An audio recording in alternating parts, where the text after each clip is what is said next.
and the Senate showed a remarkable restraint and maturity through all this that we didn't see from the House. I think it's a real interesting point. Well, and it goes beyond. I heard you say the word immature. I'm not sure it's so much that, as much as it is the relationships in the legislature now transient, as opposed to before when you didn't have term limitations, you had people who didn't know how long people were going to be around. That's a really good point. But they knew that they would likely be around. So you treated people like people and you respected them as leaders. And if you agreed with somebody on something and you promised you would do it, there was a need to keep your word more so than there is now because of the transient. That's a really good point. The transient nature of it. The transient nature what makes somebody can look you in the eye and then do something completely different than what they said they were going to do. Now, we've been talking for years about people becoming speaker, the future speaker of the House, before they even set foot on the floor of the legislature or before they had one vote. We've talked about that, and and it got kind of cute. The Republicans have such a great bench; they can do that.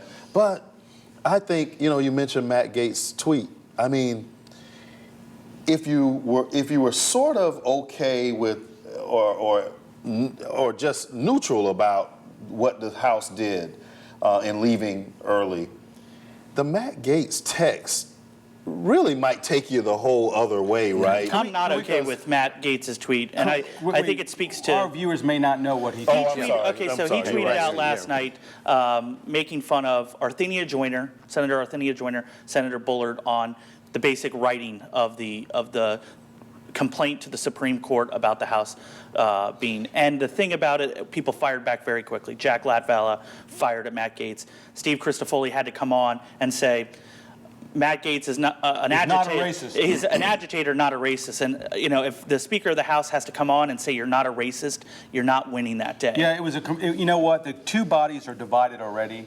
This does not help in any way, and that goes to your transient nature of it. Matt, as we know, he's running for the Senate. He wants to be in that body, but he acted, I think, inappropriately.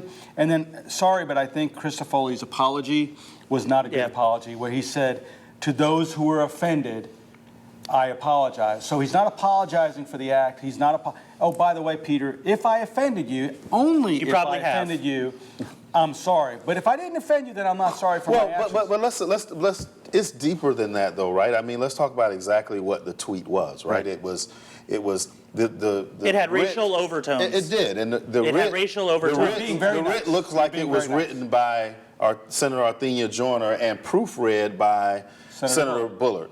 Now, you're talking about a lawyer who used to be president of the American Bar Association. Yeah. I mean, you're talking about a decorated lawyer who that's an insult, and you're talking about a high school teacher and a civil rights leader. I mean, so here's an issue I think, and I've been working on this. I don't have the numbers 40 yet. Members. But why did you pick those two members? I bet you the divide between the median age of the House members and the median age of the